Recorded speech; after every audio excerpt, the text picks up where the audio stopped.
Bonsoir à tous et bienvenue dans notre émission Confrontation Street. Oh, je vois que vous êtes nombreux ce soir, vous êtes 15. Et tout de suite, nous disons bonjour à la voix. Bonjour la voix. Bonjour Jean-Pierre. Et ce soir, nous invitons un invité de marque puisque nous invitons aujourd'hui sur le plateau, mesdames et messieurs, la Pougne officielle. Alors je tiens tout de suite à dire, je suis un grand fan. Oh mais naturellement, ça se comprend parfaitement. 1354 vues cumulées et 6 vidéos sur YouTube. Nous avons un vrai expert et nous l'accueillons tout de suite. Faites du bruit pour la Pougne. La Pougne vient de la cité de toutes les galères. Il collectionne les autocollants de joueurs de foot, il est ceinture noire de free fight et a une fois mangé son vomi. Ouais, moi c'est la Pougne. Ouais, ok, moi d'introduction, je me présente pas. Moi c'est la Pougne, 23 ans, je viens du 6700 et je suis rappeur. Rappeur contemporain en effet, vous allez bien, ça a été le trajet? Ouais, tu sais, après, dire que ça va bien, je sais pas trop, tu vois, je me suis battu en sortant. Le mec, je suis là, je lui fais une petite clé, je lui fais une balayette, il est tombé. Mais tu sais, maintenant, faut faire respecter dans le quartier, c'est comme ça. Le 6700, c'est plus ce que c'était, les mecs sont vraiment chauds. Mais sinon, ouais, je suis bien, cousin. On n'en doute pas. Et Confrontation Street, c'est surtout une confrontation, donc votre rival de ce soir s'appelle Tim Bane, il est chanteur dans un groupe de métal. On accueille tout de suite Tim Bane, faites du bruit. Tim Bane habite dans le cœur de la Wallonie. Il s'est crié son nom à l'envers, il possédait une collection de goûts de chicha et il a fait une fois une fausse couche. Je dois vraiment dire ça? Ok, moi c'est Tim Bane et je suis libéré de la gravité. Ok, maintenant que vous êtes réunis, nous allons pouvoir commencer notre jeu. M'as-tu vu? Vous devez trouver Charlie. Où est Charlie? Bah c'est-à-dire que là il y a rien à voir, du coup je sais pas, il faut montrer quelque chose non pour qu'on puisse le voir. Il est là. Et c'est gagné, bravo la Pougne. Oui, il était bien là, vous remportez un lot de 5000 € et ce ne fait que commencer. Eh mais c'est n'importe quoi là. Les gens dans le métal toujours des rageux. Nous passons désormais à la deuxième étape de notre émission, le maillot fort. Et donc ici, nos deux candidats vont s'affronter en répondant correctement aux questions posées. C'est parti Jean-Pierre, vous pouvez y aller. Merci Frédéric. Alors, est-ce que vous êtes prêts? Oui. Ouais. Première question. 6700 ou 6700? Ah! Cette question est super compliquée parce que 6700 c'est un chiffre et 6700 c'est un nombre. J'avoue, il est malin Einstein. Eh, c'est chaud ton truc fou. Tim, je vous rappelle que vous n'avez pas le totem d'immunité, que les rouges ont failli tous voter contre vous la dernière fois. Est-ce que vous voulez utiliser un joker? Sachant que la dernière fois, les jaunes ont utilisé un joker et sont tombés. Oui. Moi à ce moment-là je savais plus trop comment me sentir. J'avais Jean-Pierre qui me regardait et Frédéric et la Pougne, je sentais que lui était plus du côté d'Emilie. C'est vrai qu'avec Emilie je me suis pris beaucoup la tête par rapport au riz et je m'étais battu pourtant durant l'épreuve, mais j'ai pas su avoir cette première place et je m'en veux beaucoup, En fait Tim c'est pas un mauvais gars, tu vois. C'est juste que là, ce qui s'est passé dans l'île, moi je retiens, tu vois, il s'est pas assez battu pour le totem. Et ça l'équipe elle le sent, tu vois. Moi si j'ai décidé de faire partie de cette aventure, c'est surtout pour ma mère, pour le combat et surtout aussi pour le travail. Du coup, j'ai pas envie de partir maintenant. Parce qu'il y a des gens exceptionnels sur l'île avec moi et je pense qu'on a vécu quelque chose de globalement très sentimental ensemble. Tim, il va falloir faire un choix. Quelle réponse choisissez-vous? Vas-y frère, dis-leur. Allez, réponse A, 6700. 6700, votre dernière réponse. Est-ce que nous validons? 6700 était la bonne réponse, vous êtes revenu à égalité, 5000 €, vous touchez 5000 €, vous êtes revenu à égalité avec la Pougne, vous pouvez continuer Tim Bane, félicitations. Nous passons donc à la troisième partie de cette émission, la section interview. Et pour cette section interview, la Pougne a tenu à ramener un membre de son crew. Son crew, je rappelle, la Pugnata Crew, un crew officiel arlonnais. Faites du bruit pour 50 bras d'acier. 50 Brandacier à 23 ans a déjà eu ses règles pendant un mois entier, professionnel de combat and spinner et parieur habitué de concours Beyblade. Bonjour. Oui, bonjour. Bonjour, ouais. Bonjour, oui. Installez-vous. C'est ici? Ok. Parieur habitué de concours Beyblade. Ça paie bien, ça? Oh, bah vous savez, ça dépend de la mise qu'on investit aussi. Enfin, de temps en temps, je parie un petit million. Si je le perds, bon, ça va, c'est pas énormément non plus. C'est vrai. Maintenant, voilà, de temps en temps, je viens investir quelques milliards. C'est déjà une somme un petit peu plus importante, même si pour là, moi, tout de c'est suite, largement oui. faisable. Oui. Bah voilà, là, quand je les gagne, c'est clair et net que je renfloue pas mal les poches, je vais dire. Mais Oui, c'est clair. à côté, mes combats de hand spinner font en sorte que voilà, je puisse continuer à gagner cet argent pour pouvoir investir dans mes tournois de Beyblade. Eh bien, waouh. Eh bien voilà, 50 Brin d'Acier nous a donc rejoint sur le plateau, un homme milliardaire hein, et fier de l'être, un riche propriétaire d'une villa du côté de Viville. Vous vous connaissez depuis combien de temps avec la Pougne? Oh bah maintenant ça fait pas mal d'années, enfin lui et moi en fait nous avons tous les deux grandi du côté West Coast d'Arlon, c'était quand même pas mal la misère finalement, les ghettos, les H&M, enfin tout ça, mais bon, ça nous a pas mal réunis et aujourd'hui on a fait notre crew quoi. Ouais, moi je pense que ici on avait envie de décrire la galère, les choses qu'on a vécues, parce que tu sais, Arlon c'est difficile, vraiment trop de racailles, trop de trucs qui se passent.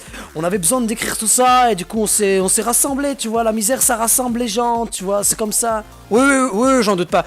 Du coup, la première question, du coup pour vous, hein, la Pugnata Crew, la question étant... Vous attendiez-vous à un tel succès après, je le rappelle, la sortie de votre premier single, Arlon Street, dont nous vous mettons un extrait juste maintenant. On se retrouve après, vous allez devoir répondre à la question, c'est parti. Arlon Street représente la ville de toutes les galères, présente dans les bacs, surtout Jupiler. Arlon Street représente la ville de toutes les galères, présente dans les bacs, surtout Jupiler. Quel plaisir! Mais quel plaisir d'entendre ça, j'ai dit que j'étais fan, hein. Je me mets ça tous les matins, dans la douche et même le soir, c'est magnifique, n'est-ce pas Jean-Pierre? C'est magnifique. Oui, c'est très beau. Alors, la question, répondez-y, est-ce que vous attendiez à un tel succès?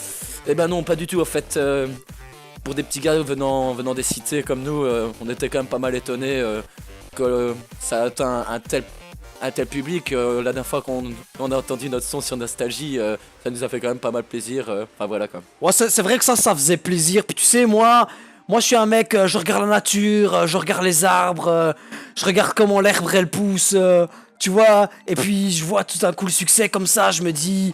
Putain, mais c'est comme un arbre en fait, tu vois, un arbre ça grandit, ça devient un chêne, et puis après c'est un boulot, tu vois, ça change tout le temps, gros, ça change tout le temps, blindé, intime, ça change tout le temps. Oui, bah ça change tout le temps, c'est vrai que...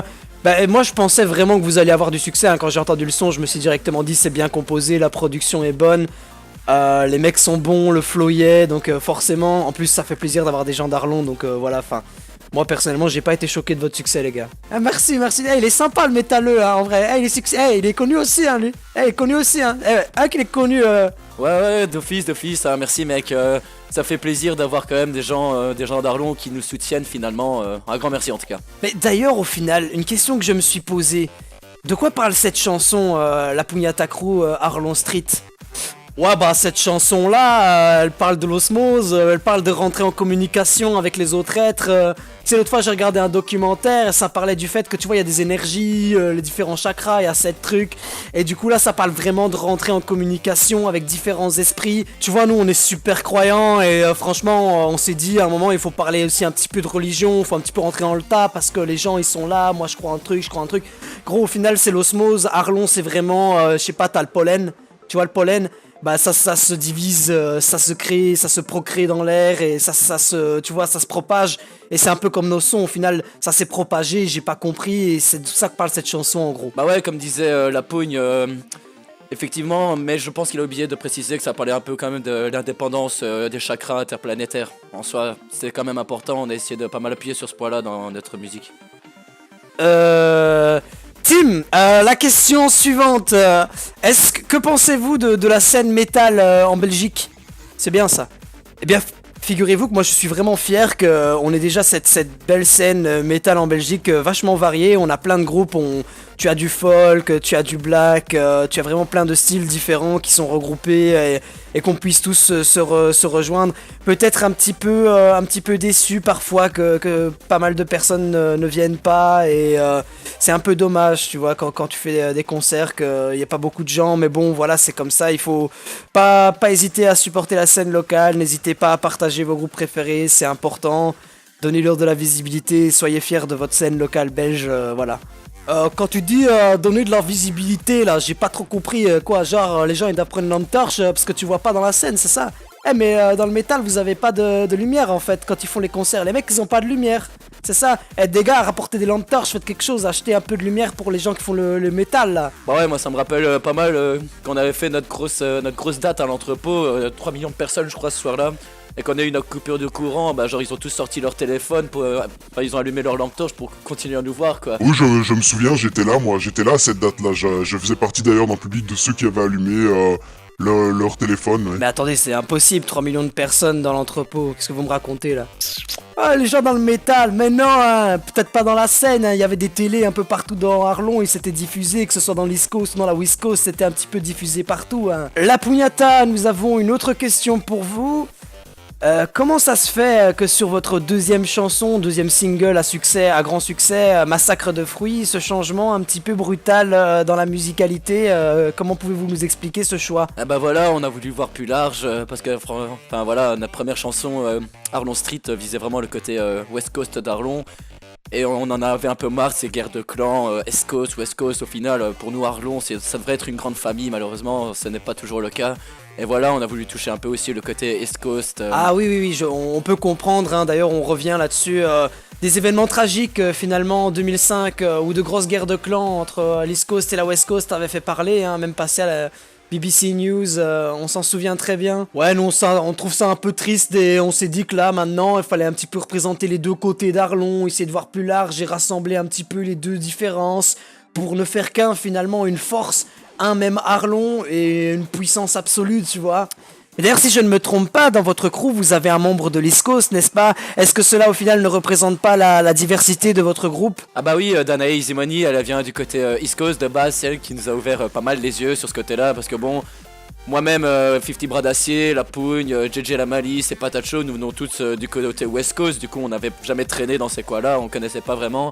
Et quand elle nous a expliqué la misère de son côté aussi, bah voilà, on a voulu ouvrir l'esprit aux gens par rapport aux deux côtés quoi. Vous venez tous de cette cité au final aux nombreuses difficultés. Un mot peut-être, un mot pour décrire cette cité, Tim en premier. Bien moi je viens de la West Coast aussi, du coup Métranque sans hésitation. La Pougne, un petit mot. Le frelon frère, toujours. Le frelon et la piqûre interdite. Ah oui c'est vrai, beaucoup de cas de piqûres chaque année. 50, un petit mot? Bah voilà, moi je dis 6700 unifiés. C'est très émouvant, hein, ça c'est très émouvant à entendre. Au passage, 50, peut-être une petite anecdote sur votre vie passée dans Arlon, vous qui avez vécu la misère et la difficulté, comme vous dites si bien. Bah voilà, moi j'habitais rue de Diekirch, côté du cimetière où je devais y enterrer tous mes frères qui se faisaient buter en dessous du pont juste à côté. Je me rappelle pas mal de la prostitution et de la plaque tournante de la drogue que c'était. C'est vrai que moi j'étais à l'ISMA à l'époque et justement vu que là-bas il y avait une petite forêt à côté, beaucoup de deals et beaucoup de choses qui se passaient juste à côté du cimetière au final, donc je rejoins aussi 50 là-dessus. Moi j'ai connu aussi un petit peu ces quartiers-là, c'est un peu par là que j'ai grandi, donc tout à fait 100% d'accord avec lui. Vous, La Pougne, vous n'avez pas grandi du côté de la rue de Diekirch? Ah bah non frère, moi j'étais du côté de la rue du Gazomètre, c'était aussi la difficulté, faut savoir qu'il y avait aussi un commissariat à côté, un comico, donc forcément tout tournait un peu aussi là-bas, puis après gros t'as le centre administratif à côté, les gens ils cachaient des stupéfiants dans les trucs, ça partait dans tous les sens, là-bas que je vais payer mes impôts, mais là-bas que je vais acheter ma bœuf, donc beaucoup de difficultés aussi, hein, faut pas oublier, attention, faut pas confondre, hein. Saint-Martin aussi gros c'était pas loin de chez moi, pas mal de gens qui allaient au-dessus de la tour là et hop, pas mal de drogue aussi qui circulait, hein. Ah ouais. Eh bien en tout cas un grand merci d'être venu aujourd'hui, ça nous a fait vraiment un plaisir de vous accueillir sur ce plateau. Un grand merci à nos téléspectateurs, toujours aussi fidèles et toujours aussi de plus en plus nombreux. On se retrouve la semaine prochaine. Au revoir 50 Bras d'Acier, ouais, au revoir, hein. Au revoir salut. La Pougne, au revoir Tim, au et revoir. un grand merci, faites vivre la musique en Belgique. Au revoir. Ce programme vous a été offert par La Poule Studio et sa mère La Bonne Bœuf Industrie.